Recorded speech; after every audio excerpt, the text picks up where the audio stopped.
ఇప్పుడు ఈ టెస్టింగ్ ఎన్ని రకాలంటే ఇప్పుడు ఎట్లా చెప్తారు డిఫైన్ చేస్తే? చాలా ఉన్నాయి సార్. ఇప్పుడు ఈటీఎల్ మీరు చాలాసారి ఈటీఎల్ ఉన్నారు కాబట్టి దాని గురించి మాట్లాడదాం. Extract, transfer and load. ETL extract, transfer and load. Practical example మన ఇద్దరు మాట్లాడుతున్నాం కదా సార్, రా డేటా చాలా ఉంది దీంట్లో. అవును ఉంది. దాన్ని ఫిల్టర్ చేయాలి కదా. అవును చేయాలి. ఫిల్టర్ చేసి అవుట్పుట్ ఒక క్వాలిటీ అవుట్పుట్ ఇవ్వాలి. కాబట్టి క్లయింట్ అనేది కూడా ఒక రా డేటా ఇస్తాడు మనకి. ఆ డేటాని మనం ట్రాన్స్ఫర్గా మార్చుకోవాలి. దీన్ని మనం డేటా మైనింగ్ అంటాం.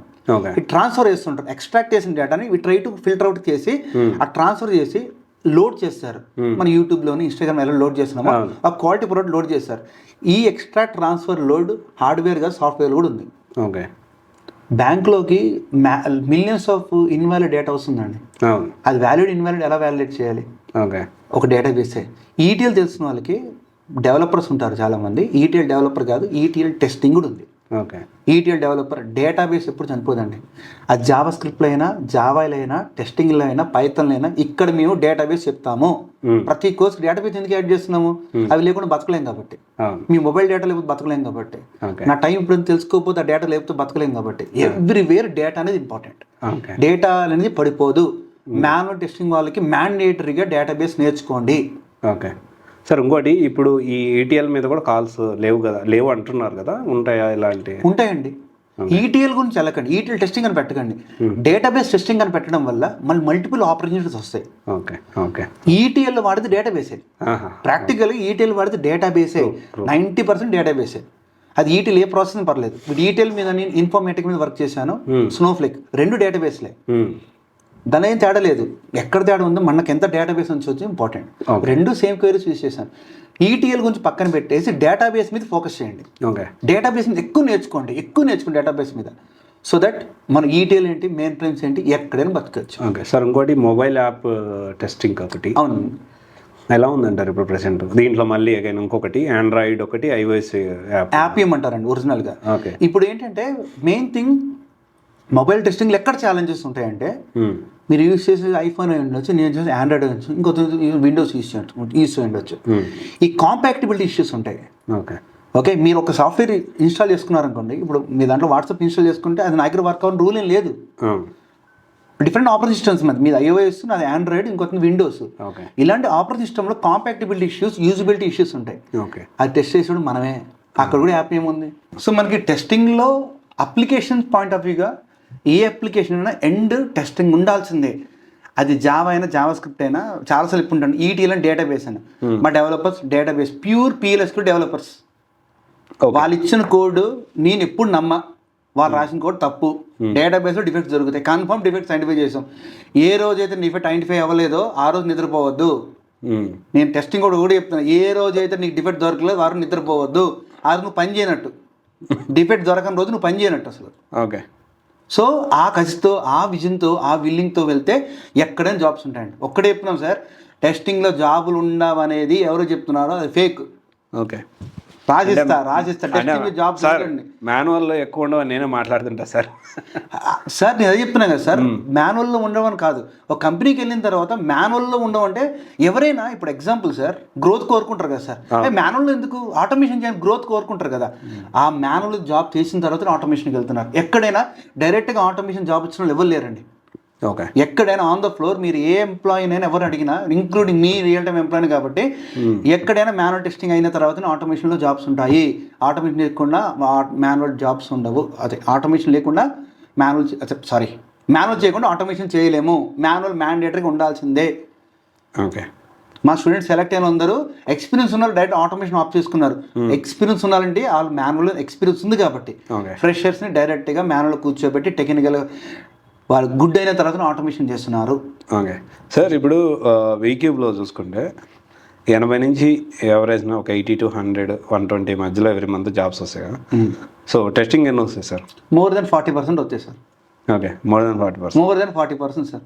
మీ 80 అంటున్నారు కదా, 80లో 30 మెంబర్కి టెస్టింగ్ జాబ్ వచ్చే ఆపర్చునిటీసే ఉన్నాయి. లాస్ట్ 3 months నుంచి వచ్చిన స్టాటిస్టిక్స్ ఇవి. ఓకే. అంటే స్టూడెంట్ ఏమంటున్నారు సార్, ఇప్పుడు కాదు సార్, నేను Day 1 2009లో December 28న నా కెరీర్ స్టార్ట్ చేసినప్పుడు కూడా టెస్టింగ్ రేపు నీకు జాబ్ ఉండదు అని చెప్తూనే ఉన్నారు. 9 కదా మీ కెరీర్. 2009 28 డిసెంబర్ రోజు ఎప్పుడైతే నేను జాయిన్ అయినప్పుడు నువ్వు టెస్టింగ్ నెక్స్ట్ ఇయర్ నుంచి నీ జాబ్ ఉండదు అని చెప్తూనే ఉన్నారు.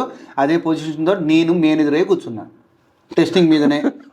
ఇప్పుడు 15 సంవత్సరాల పైన 17 సంవత్సరాలు అవుతుంది. ఇంకా చెప్తున్నారు ఏ వచ్చిందిగా టెస్టింగ్ చచ్చిపోతుందని. ఏం చెప్పంటారు సార్ చెప్పండి. ఇప్పుడు జాబ్ అనే కాన్సెప్ట్ ఏం లేదు సార్. డిగ్రేడ్ చేయడానికి ఎప్పుడు టెస్టింగ్ అంటే ఇప్పుడు మెయిన్ థింగ్ అక్కడ మామూలు జనరల్ కూడా రూమర్ ఏంటంటే టెస్టింగ్ అంటే చిన్న చూపు, నా చిన్న చూపు, ఎందుకంటే కోడింగ్ ఉండదు అని. అరే నాయన అసలు నా రెజ్యూమ్ చూస్తే నేను చెప్తారు చాలామంది, సార్ మీరు టెస్టింగ్ తీసుకున్నారు దీనికి ఏంటి, నా రెజ్యూమ్ చూసి గర్వంగా ఫీల్ అవుతా. డేటాబేస్ వచ్చు, జావా స్క్రిప్ట్ వచ్చు, జావా వచ్చు, సెలీనియం వచ్చు, అండ్ సీబుల్ వచ్చు, శాప్ వచ్చు. ఇంకేం కావాలి సార్? ఇంకా స్కిల్ సెట్స్ ఇంకేం కావాలి సార్? ఇంత స్కిల్ సెట్ రెజ్యూమ్ ఎవరు రిజెక్ట్ చేస్తారు sir? Skill set important sir, irrespective. నేను చెప్తాను, నువ్వు పైథాన్ అయితే పైథాన్ మీద కూర్చుంటావు, జావా ఇస్తే చేయలేవు. నేను ఏది ఇచ్చినా చేస్తా. ఓకే, ఏది ఇచ్చినా దాని సంబంధించి టెస్టింగ్ చేస్తాను. సో కంపెనీస్ అదే sir, multi skill set people testing people adapt చేసుకుంటున్నాయి. ఆ మల్టీ స్కిల్ సెట్ కావాలని చెప్తున్నా. ఓకే, సో ఇదంతా కూడా మన దగ్గర బీక్యూబ్ దగ్గర నేర్పిస్తారా మరి? Confirm sir. సార్ ఇప్పుడు ఒక 50 మంది స్టూడెంట్స్ జాయిన్ అయితే 50 మంది మీరు జాబ్స్ ఇప్పించగలుగుతారా? నేను ఒకటి చెప్తాను సార్, కోర్స్ అయిపోయిన వెంటనే జాబ్ జేబులో చెప్పి పంపించాం, కూర్చోబెట్టి మనం ట్రైన్ చేస్తాం సార్. ఇప్పుడు నేను ఒక యాక్టర్ వాళ్ళని కూడా చూడగానే అబ్బా చాలా ఉంది కానీ నేను యాక్టర్ అయిపోను కదా సార్, దానికి ఎంతో రిహార్సల్స్ చేయాలి. ఆ రిహార్సల్సే కోర్స్ అయిపోయిన తర్వాత 3 months 4 months కూర్చొని కన్సిస్టెన్సీగా ప్రాక్టీస్ చేయి. ఎందుకు జాబ్ రాదు? 10కి 20కి బండి స్టార్ట్ అవ్వాల్సిందే. 10 ఇంటర్వ్యూ అయినా 20 ఇంటర్వ్యూ అయినా కన్ఫర్మ్ జాబ్ రావాల్సిందే. జాబ్ రాదని ముచ్చటే లేదు సార్. ఓకే, నేను చూసాం కదా సార్, ఎగ్జాంపుల్ ఐఏఎస్ గురించి ఇయర్స్ కూర్చొని కొట్టిన వాళ్ళు ఎంతమంది ఉన్నారు సార్? చాలా మంది ఉన్నారు. ఈ scene 12th pass right, 12th fail movie చూసాం కదా సార్. 12th ఫెయిల్ మూవీలో ఆ అబ్బాయికి ఎన్నో అటెంప్ట్ వస్తుంది సార్. ఫెయిలా, రీస్టార్ట్, కేరా, రీస్టార్ట్. ఇన్స్పైర్ అవ్వండి సార్, ఇన్స్పైర్ అవ్వని చెప్తున్నాం సార్, స్టూడెంట్స్ ఇన్స్పైర్ అవ్వని చెప్తున్నాం. ఓకే, రియల్ ఇన్సిడెంట్స్ కూడా చాలా చూసాను నేను. ఈ యూపీఎస్సీ ర్యాంక్స్ కొట్టే వాళ్ళని రియల్ పీపుల్ చదువుకుంటూ ఒక 8 సంవత్సరాలు 9 సంవత్సరాలు ప్రిపేర్ అయ్యి జాబ్ కొట్టిన కూడా తెలిసి సార్. మా ఫ్రెండ్ ఉంటాడు అలోకని, బీటెక్ చదివినప్పుడు ఆ అబ్బాయికి ఒకటే, నేను ఫుడ్ ఇన్స్పెక్టర్ అవుతున్నాను. ఇక్కడ నువ్వు ఉండి అక్కడెక్కడ ఎలా అవుతాడు, బీహార్లో ఫుడ్ ఇన్స్పెక్టర్ అవుతున్నావు. అతని విజన్ అప్పుడే రాసి పెట్టుకున్నాడు సార్, నేను అవ్వాలి. నేను స్టూడెంట్స్ కొట్టి చెప్తాను, నువ్వు ఇంటర్మీడియట్ అయిపోయింది, ఇంజనీరింగ్ ఫస్ట్ ఇయర్ జాయిన్ అయినప్పుడు రాసి పెట్టుకో బుక్లో, నువ్వు 4th ఇయర్ తర్వాత ఏమవ్వాలి, ఎంజాయ్ చేసుకుంటూ ఉందాం అనుకుంటున్నావా, జాబ్ సంపాదించుకుందాం అనుకుంటున్నావా? ఆ విజన్ పెట్టుకోండి. ఎంజాయ్ చేద్దాం ఎవరు చెప్పట్లేదు సార్, నేను అందరూ ఎంజాయ్ చేయమంటున్నాను. బట్ నీ విజన్ ఏంటి? 4th ఇయర్ తర్వాత ఎలాగ ఉండాలనుకుంటున్నావు? నీ వల్ల జాబ్ వస్తే నీకేమవుతుంది? నీకు ఒరిగేది ఏంటి? ఫ్యామిలీ ఒరుగుతుంది సార్. ఒక్కడే చెప్తాను సార్ స్టూడెంట్కి, మీ జాబ్ వస్తే ఇద్దరు ఆనందిస్తారు ప్రపంచంలో, మీ పేరెంట్స్ తర్వాత మేమే. ఓకే, సో చూసారు కదా గైస్, ఒక టెస్టింగ్ తీసుకోవాలి అంటే సో ఈ వీడియో మొత్తం మీరు చివరిదా చూస్తే ఒక క్లారిటీ అనేది వస్తుంది. టెస్టింగ్ ఎంత బాగుంది, 17 సంవత్సరాల నుంచి మాట్లాడుతున్నాను టెస్టింగ్ లేదు, రేపు మీకు జాబ్ ఉండదు అని చెప్పి. బట్ ఇప్పటికీ చాలా సంవత్సరాల నుంచి మనం కూడా వింటూనే ఉన్నాం. బట్ టెస్టింగ్ అయితే చాలా హ్యూజ్ ఆపర్చునిటీస్ ఉన్నాయి. అండ్ మనం అనుకున్నాం బీక్యూబ్లో జాయిన్ అవ్వాలా వద్దనేది మీడియేషన్ అని. ఇప్పుడు కూడా అదే స్టాండ్లో ఉన్నాను. ఒకసారి మీరు మాట్లాడండి, డెమో వినండి, మనోహర్ సార్తో మాట్లాడండి, ఇక్కడికి రండి, ఎగ్జిస్టింగ్ స్టూడెంట్స్తో కూడా మీరు మాట్లాడండి. టెస్టింగ్ తీసుకోవాలి అంటే ఎక్కడ తీసుకోవాలని కాసేపు పక్కన పెట్టండి. తీసుకోవాలా వద్దా అని ఒక డైలమా ఉంటే ఫస్ట్ ఇక్కడికి వచ్చి మనోహర్ సార్తో మాట్లాడండి. ఎందుకు తీసుకోవాలి, దానివల్ల యూజ్ ఏంటి, నెక్స్ట్ 5 yearsలో దాని ఫ్యూచర్ ఎలా ఉంటుంది, సో హీ విల్ ఎక్స్ప్లెయిన్. దాన్ని బట్టి మీరు డెసిషన్ తీసుకోవచ్చు. అండ్ టెస్టింగ్లో చాలా ఆపర్చునిటీస్ ఉన్నాయి.